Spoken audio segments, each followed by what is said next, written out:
Hola, buenos días, tardes, noches, la hora que sea para ustedes. ¿Cómo están? Yo espero que estén muy bien. Mi nombre es Sofía Ortega y hoy vamos a hablar sobre otra de esas emociones instintivas que nos hicieron seguir aquí de las primarias. Como ya leyeron en el título, voy a hablar sobre el asco. Es un tema bien interesante porque quizá descubran que muchos de nuestros prejuicios pueden venir de esta emoción. No voy a dar una gran introducción porque es un tema bastante largo, así que me voy a ir como ráfaga ya a los detonantes, que es lo que nos activa que sintamos esta emoción. Y les voy a poner aquí la imagen. Ok, ahí está. Al igual que con la ira, tenemos tres detonantes: los físicos, los internos y los externos, que serían los sociales culturales. ¿Ok? En los físicos tenemos todos los que tengan que ver con las sustancias ofensivas, venenosas o contaminantes. Pues ahí lo están viendo: las heces, orina, vómito, saliva, mocos, heridas, animales muertos, gusanos, ciertos animales poco estéticos, alimentos mohosos, echados a perder, etcétera. Bueno, todo lo que esté en descomposición, putrefacción. En los internos tenemos la percepción personal y o por experiencia. Ahí, como es área de terapia, psiquiatría, psicología, etcétera, no me meto. Pero generalmente, solo para darles una idea, obedece a una especie de trauma, ¿no? En lo que son las sociales culturales, que es ahí donde yo me voy a meter, tenemos que son las ideas u opiniones que se perciben como ofensivas o moralmente repugnantes. Tenemos el sexo, que es la prostitución, preferencias sexuales, aborto, etcétera. Básicamente todo lo que tenga que ver con nuestra genitalia, ahí va a estar.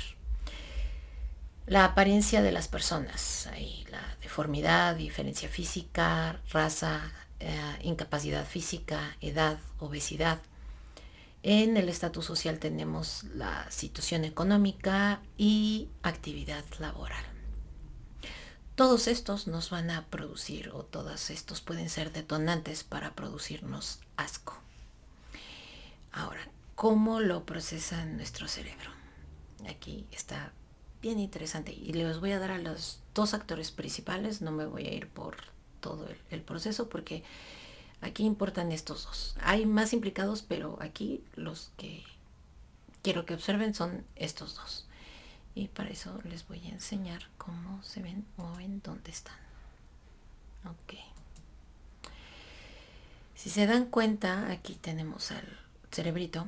Obviamente está fragmentado para que vean y localicen algunas de las áreas que tiene.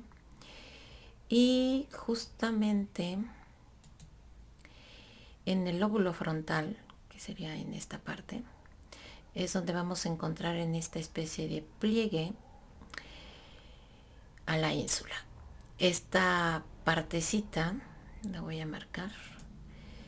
Esta partecita es clave cuando sentimos asco. Se activa sobre todo con los estímulos físicos. Y el otro que tenemos aquí es el putamen. Por aquí lo pueden ver. Lo vamos a marcar también. Bueno, el putamen se activa cuando ve imágenes asquerosas, pero también al escuchar sobre violaciones morales.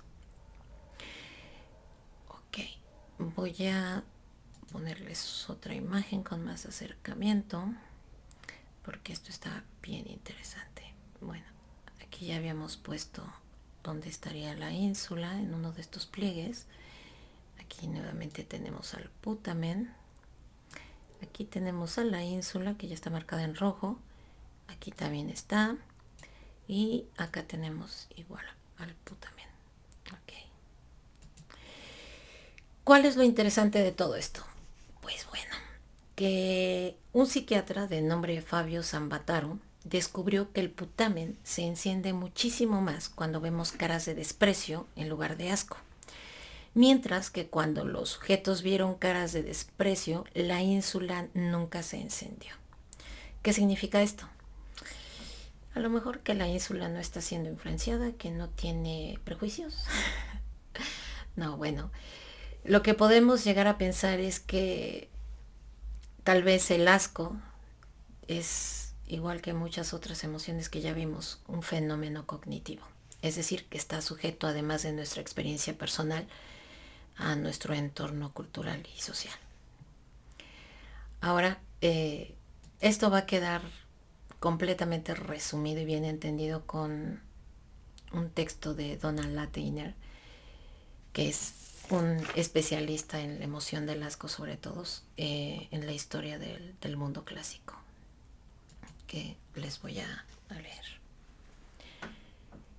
El asco es una emoción reflexiva que se centra en cogniciones particularmente encarnadas. En virtud de su naturaleza visceral, el asco canoniza el comportamiento y construye jerarquías sociales mediante la imposición de prohibiciones, proyectando cualidades físicas aversivas sobre comportamientos morales o socialmente condenables. El asco sirve como mecanismo para marginar a otros. Esta retórica extremadamente hostil, que asocia causalmente cuerpos sucios con almas sucias y, por tanto, un medio de estigmatización social, tanto antiguo como moderno. El asco también ha sido una de las armas más poderosas del racismo y intimidación de los socialmente inferiores. En los genocidios, el asco informa la retórica hostil que facilita la deshumanización de las víctimas. El asco, por lo tanto, prepara el terreno psicológico necesario para actos de violencia extrema. Sin duda, la repugnancia a veces opera como una metominia de la ira, el desprecio o el odio. Pero a diferencia de estas emociones, el asco es el único que nos lleva a ver a otros humanos como intocables.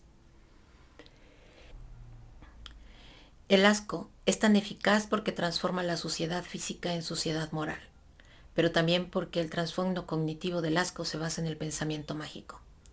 De ahí que las valoraciones que dan lugar a la moralidad.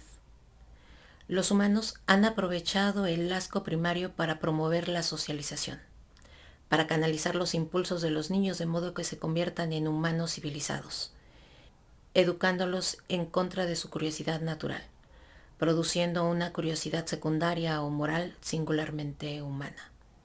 El asco puede ser una emoción más simple que sus respuestas emocionales posteriores, más condicionadas culturalmente, pero tienen propósitos complejos y a veces malvados.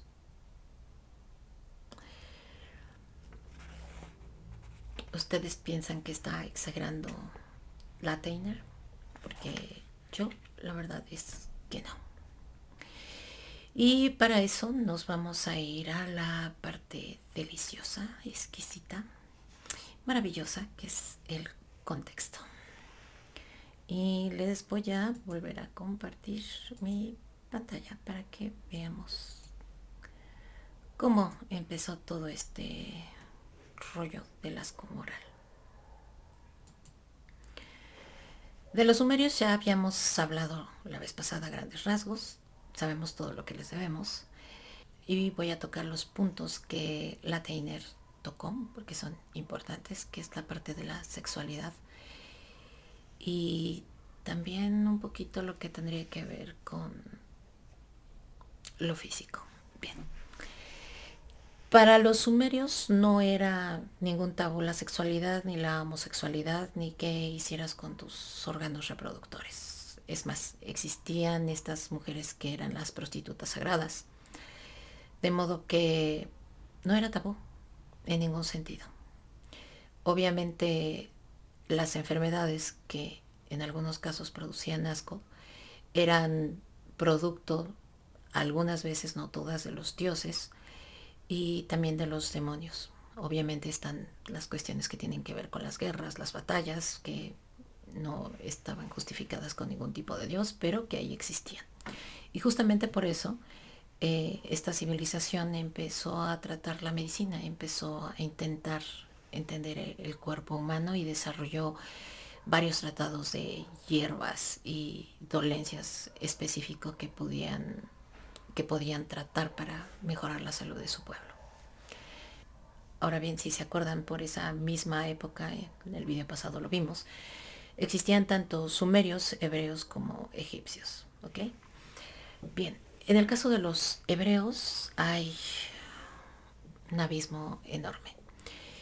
Quizá fuera por la cuestión religiosa, ellos solamente tienen un Dios y el pecado, la enfermedad es un pecado.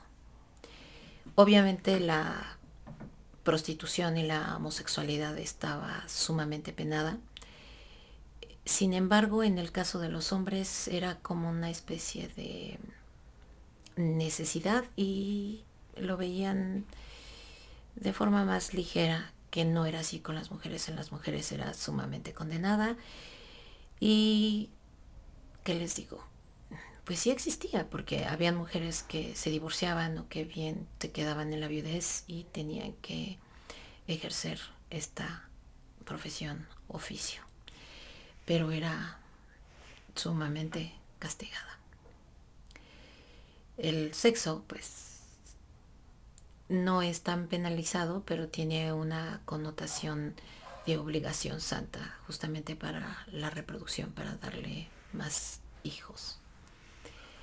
En el caso egipcio, pues también. Son múltiples dioses, son politeístas, no tienen uno solo que sea el todo, como en el caso de los hebreos. Y obviamente tanto la prostitución como la sexualidad y la homosexualidad no van a ser penadas. No se ha encontrado un texto en donde se aplique alguna ley en contra de ello, ni tampoco que hable sobre algún juicio moral específico sobre ello, ¿no? Eh, Están las evidencias como la tumba de este señor que no puedo pronunciar, pero que ustedes sí pueden leer. Y justamente como también igual que los sumerios, las enfermedades venían por medio de dioses y demonios, ellos se incumben mucho en la cuestión médica, quizá también por su proceso de la muerte, la momificación y todo esto, tienen más acceso al cuerpo. Y ellos hacen el diagnóstico por medio de la orina. Tienen un sistema que se llama METU, que es básicamente como que si nuestro cuerpo estuviera lleno de canales. Se utilizan los enemas y la gran contribución que ellos hacen es el papiro de Evers, que tiene una descripción sumamente detallada de muchas enfermedades y los tratamientos que se hacían para resolver o aliviar estas dolencias, ¿no? Ahora de ahí nos vamos a los griegos. Y los griegos, pues ya sabemos, ellos no tenían ningún problema tampoco con la sexualidad. No tenían tabús con la homosexualidad, con la prostitución. Es más, habían unas mujeres que se les llamaban las etairas, que eran una especie como de escuela la que se tenía para estas mujeres, en donde se les enseñaba todas las ciencias del momento, artes para poder entretener a los hombres, y eran muy bien pagadas, pero no estaban condenadas. Obviamente también existía la homosexualidad. Incluso había matronas, que eran estas mujeres muy, muy ricas, que también contrataban servicios de etairas. Así que ningún tabú respecto a esto, y muchísimo menos con la medicina, porque también, al igual que los sumerios y los egipcios, tenían muchos dioses y estas enfermedades podían venir por ellos. Y obviamente ya sabemos de Hipócrates y otros médicos muy famosos de la época que dieron origen a muchas de las ciencias que tenemos el día de hoy. En el caso de los romanos, es la combinación en cuestión de la medicina con la griega, pero ellos hacen, además de ello, preguntas, hacen un examen para poder diagnosticar. Sí, también a veces es por producto de los dioses la enfermedad, pero no todo el tiempo. Sobre todo pensando que es una cultura que era muy propensa a la guerra y también a los excesos, ¿no? ¿Se acuerdan que eran muy famosos estos baños romanos que estaban por toda Roma, que eran bastante democráticos porque no importaba tu posición social, tú podías acudir a ellos y sin ningún problema, ¿no? Incluso estaban estas especies de letrinas, que aquí sí les va a poder dar un poquito de asco, eran públicas. La gente entraba y no tenían ningún pudor para cagar enfrente del otro o al lado del otro. Es más, se hacían negocios y se hablaba sobre fiestas de la noche o decir, ay, nos quedamos de ver en tal cual lugar. No, no había ninguna especie de lío al respecto. Eh, Obviamente, como ya dije, la homosexualidad, la prostitución y en sí el cuerpo humano no tenía ningún tabú. En el caso de los cristianos, pues ahí ya sí ya cambia la cosa, ¿no? Sucede quizá un poquito lo que sucedió con los hebreos, ¿no?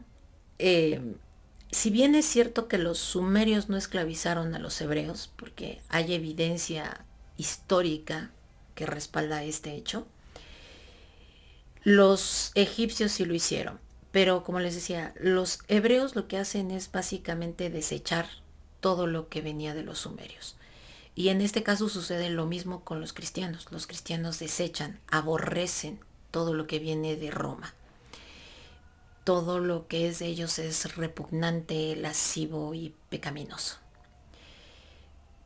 Todas esas costumbres paganas tienen que ser desechadas. El pecado produce asco y viene junto con el cuerpo, así que ni hablemos ni de la prostitución ni de la homosexualidad porque, o sea, están muy, muy, muy, muy, muy lejos. Ok. De aquí entramos a la parte más oscura y trágica de nuestra humanidad. Quizá no trágica, pero sí la etapa, yo creo que más oscura de nosotros como especie. La Edad Media. Aquí, ¿qué les digo? La limpieza es depravación.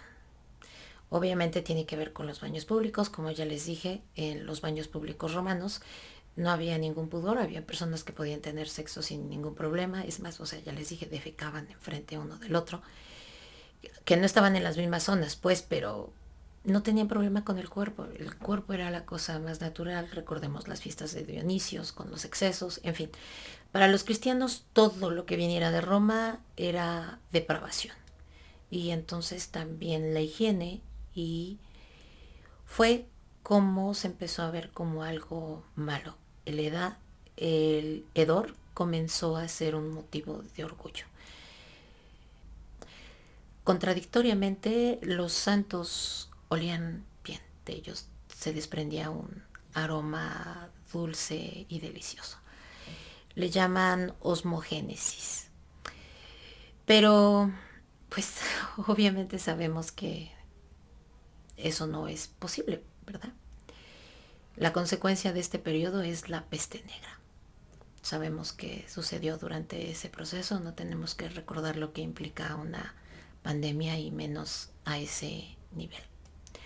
Obviamente muchos de ellos creían que estaban siendo castigados por sus pecados porque no habían obedecido a Dios y entonces las restricciones morales, el juicio hacia la prostitución, la sexualidad personal, ya fuera en casa o pública, las demostraciones afectivas eh, eran completamente rechazadas.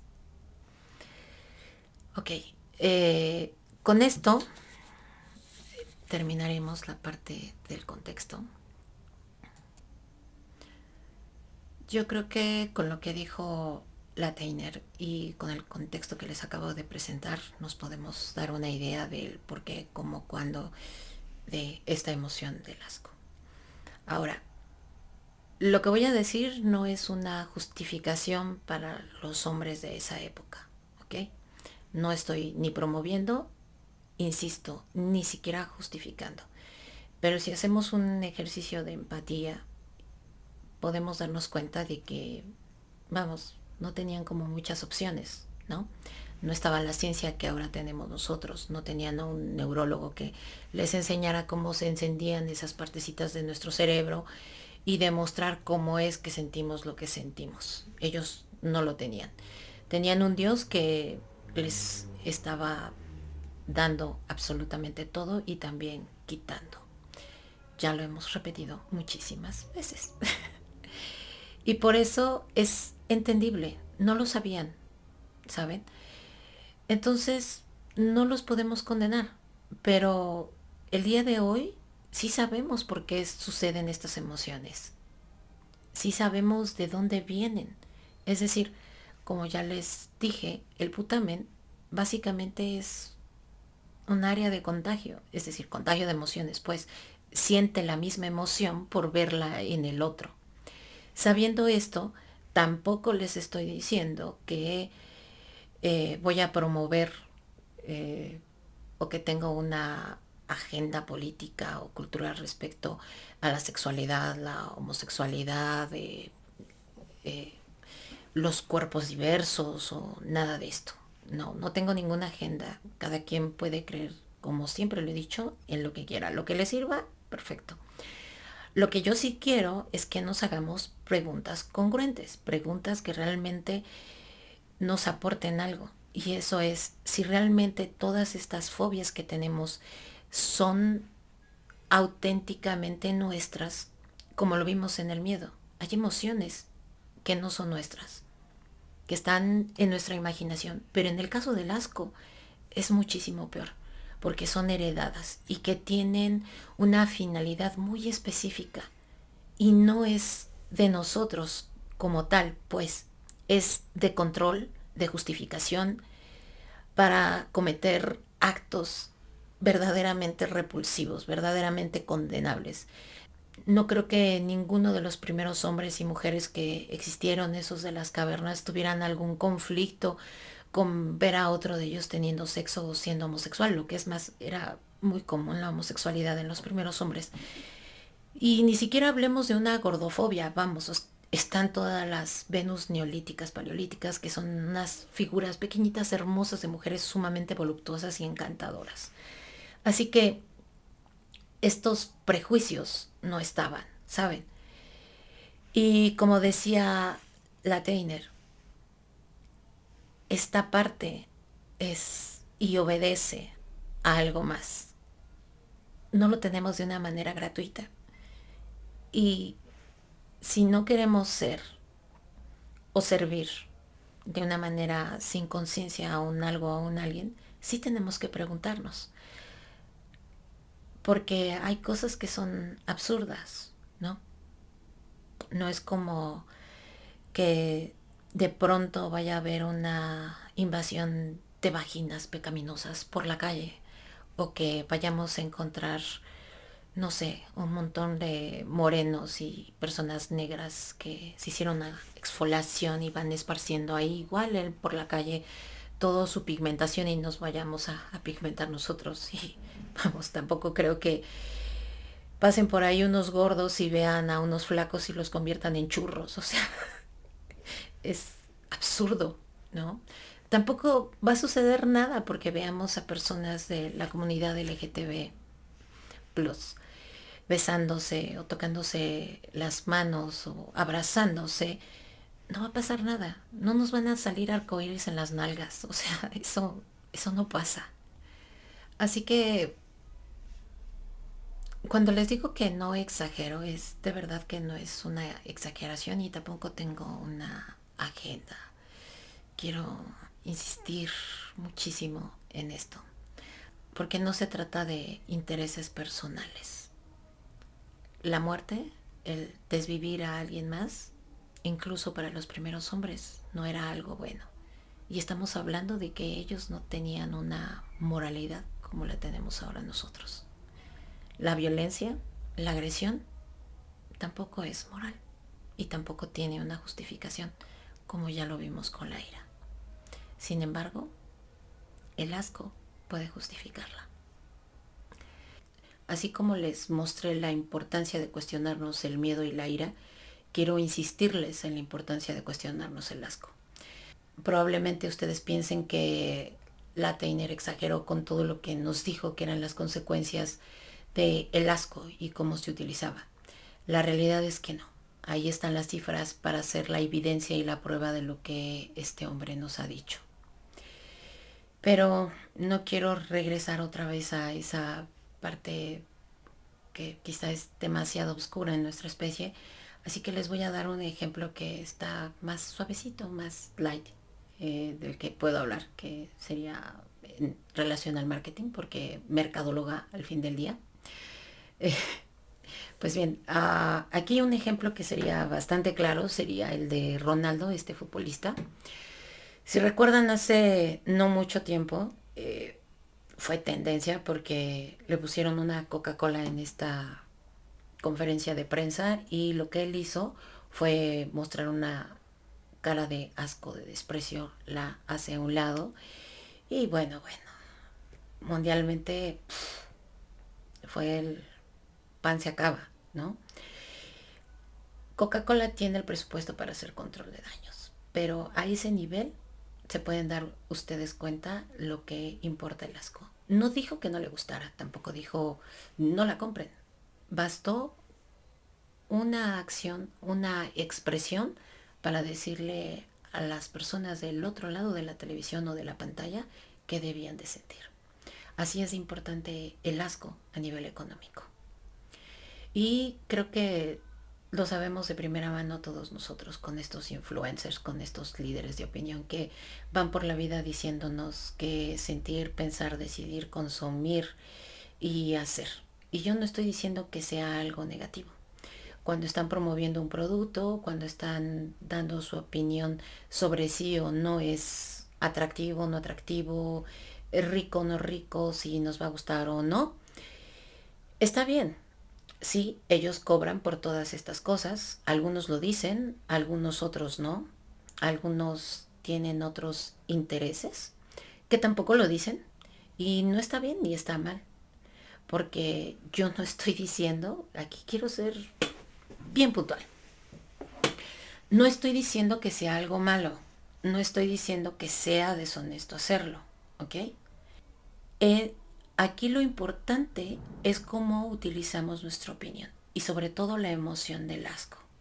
No sé si ellos estén conscientes o no estén conscientes cuando hacen una expresión de asco, de rechazo, o que simplemente eviten hablar de eso, del impacto que tengan.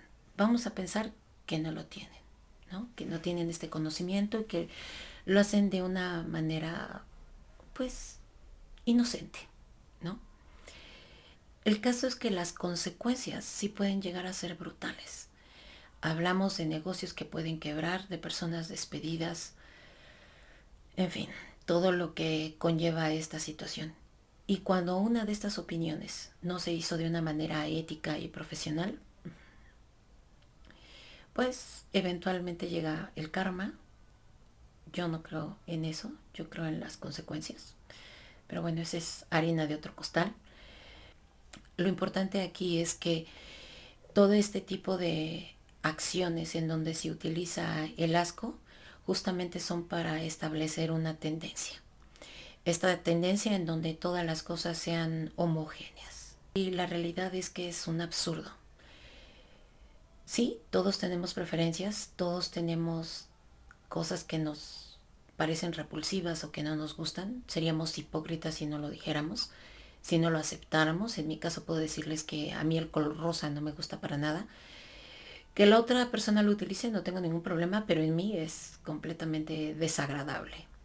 Prefiero el color negro y todo el tiempo estoy vistiendo de color negro. Tengo, no se imaginan la cantidad de ropa que tengo en este color. Pero imaginen qué tan triste sería que yo quisiera imponer mi visión y mi gusto hacia los demás. ¿Se imaginan? No tendríamos colores. Así de fuerte es. Solamente porque a una persona no le gusta, vamos. Un mundo sin colores sería increíblemente triste y feo. Y no es porque el color negro sea feo, al contrario, ya les he dicho que a mí me gusta, sino más bien este proceso de hacerlos todos iguales es completamente absurdo. Bien, los otros ejemplos me los voy a guardar porque si no me van a cerrar el canal y no quiero que me lo cierren. Y tampoco es una clase de marketing, así es que pues creo que para muestra un botón y ya vi el botón. Espero que no sea tan polémico. Bien, Cuando somos bebés no tenemos esta estructura social del asco. Básicamente casi hasta los 2 años nosotros somos sumamente curiosos. Probamos todo lo que se nos para enfrente. Nos metemos la manita y estamos chupando todos. No nos produce aversión. Ningún tipo de fluido, ningún bicho, insecto. Agarramos lombrices, a veces incluso hasta comemos tierra. Es decir, no está ahí el asco. Ni siquiera podemos justificarlo y decir, es que es normal. No, no es normal. Al menos no el asco social, ese asco que nos limita. Y digo que nos limita porque si tuviéramos que hacerle caso a todas esas personas, influencers, líderes de opiniones o esos que marcan la tendencia y que dicen que debe ser lo que debe de ser, señores, nos habríamos perdido de Juan Gabriel, de Carla Morrison. No tendríamos computadoras porque, por si no lo saben, Alan Turing era homosexual y definitivamente su inteligencia, su genialidad, no estaba supereditada a su preferencia sexual. ¿Eso qué nos dice? ¿Recuerdan no hace mucho tiempo el hecho de que una mujer amamantara en público a su bebé? Estaba visto como una cosa completamente asquerosa y amoral. Habían muchos, incluso influencers y gente por todos lados que decía que debía de buscar un lugar adecuado, que debía de esconderse, que eso no estaba bien. En fin, una crítica brutal hacia una mujer amamantando a un bebé. Qué tan absurdos y retrógradas podemos ser, ¿no? No sé por qué de repente cuando crecemos la leche materna se vuelve algo asqueroso, ¿no? No sé, creo que todos ya han escuchado esta noticia de esta mujer policía de la Ciudad de México que fue trasladada a la zona de desastre del huracán Otis. Esta mujer amamantó a un bebé que llevaba casi 48 horas sin haber comido. No sabemos por qué la mamá no podía alimentarlo. El caso es que esta mujer policía en plena vía pública se sacó su pecho y alimentó a este bebé. Si el asco hubiera imperado en ese momento, tendríamos a un bebé, no lo voy a decir, ustedes lo saben. El asco moral no beneficia a nadie. Tampoco estoy diciendo que no sintamos asco por las transgresiones morales que son violentas o las que quitan la vida de otras personas. Ahora les voy a dejar una frase maravillosa de Nietzsche para que la mediten, que dice, si matas a una cucaracha, eres un héroe. Si matas a una mariposa, eres malo. La moral tiene criterios estéticos. Bueno, ya para terminar, decirles que estoy subiendo videos cada 2 semanas. Voy a intentar subir cada semana, no lo prometo. Espero que ese contenido intermedio les guste, que lo puedan disfrutar. Como ustedes saben, todo esto lo hago para liberarnos, para dar un poquito de explicación de las cosas que están ahí. Y como siempre digo en cada video, yo no inventé el mundo. Cuando llegué ya estaba así.